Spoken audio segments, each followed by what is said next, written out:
कलिंगड खाऊन चौघांचा मृत्यू. रातोरात मार्केटमधून कलिंगड गायब. ग्राहक आणि विक्रेते दोघेही हादरले. पायधुनीत एकाच कुटुंबातील चौघांचा मृत्यू झाला आहे. बिर्याणी आणि कलिंगड खाल्ल्यामुळे या चौघांचा मृत्यू झाल्याचं सांगितलं जात आहे. त्यामुळे एकच खळबळ उडाली आहे.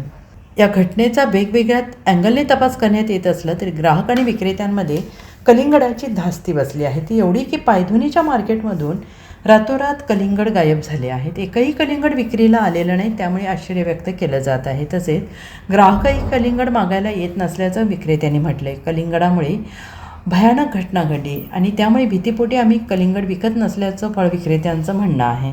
पायधुनी येथे झालेल्या या घटनेनंतर फळ मार्केटमधील कलिंगड गायब झाले आहेत.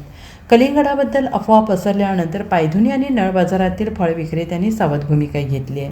बिर्याणीनंतर कलिंगड खाल्ल्याने एकाच घरातील 4 सदस्यांचा मृत्यू झाला. त्यामुळे फळ विक्रेते प्रचंड घाबरले आहेत. तसेच या घटनेनंतर फळ विक्रेते संभ्रमात पडले आहेत. या घटनेनंतर अनेक ग्राहकांनी कलिंगडाकडे पाठ फिरवली असून अनेक विक्रेत्यांनी कलिंगड विकण्यास मनाई केली आहे. ज्या अफवा पसरल्या जात आहेत त्यावर पालिका आणि सरकारने सत्य माहिती समोर आणावी अशी मागणी फळ विक्रेते यांनी केली आहे. आता हे काय तुम्हाला माहित असणार की जो व्हिडिओ व्हायरल झालेला आहे, 4 लोकांची मृत्यू झालेली आहे, त्याच्यात हे काही एव्हिडन्स नाही आहे की कलिंगड खाऊन त्यांची मृत्यू झालेली आहे. प्रश्न हे अगोदर. आणि लोक हे एवढे हुशार आहे मला माहित आहे, पण हे मूर्खपणा हे मला माहित नाही होता की अफवांवर विश्वास करतात. तो कलिंगड खाई कोणी मरत नाही हो.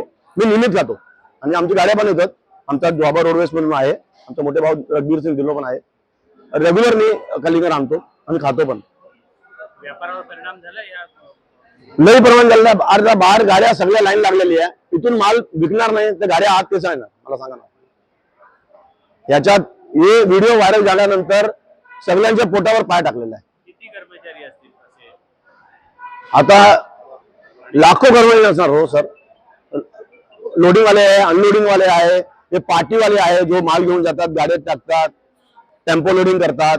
त्यांच्यावर तुझ्या सगळे बसलेले इकडे. कोणाला काम नाही सर, असंच बसलेले. तर कलिंगड खाणं काय होत नाही हो. शासनाकडे काय मागणी आहे? माझ्या काय मागणं नाही आहे. मी काय म्हणतो की शासनाला त्याला थोडा यांच्यावर गंभीर विषय घ्यायचे. कारण काय शेतकरी यांच्यावर बघायचे आहे, त्यांच्या केवढा हार्डवर्क आहे ते बघा हो. आता इथे मला माहित आहे ना, सकाळी 3 वाजता लोक येतात, माणूस येतात, व्यापारी येतात आणि सकाळी 3 वाजता येऊन ते इथे बसतात. कशासाठी? 2 पैसे भेटणार. माझं नाव मनजित सिंग बसन आहे. राहायला मुलुंड कॉलनीला आहे. Bureau report SBN Marathi, Mumbai.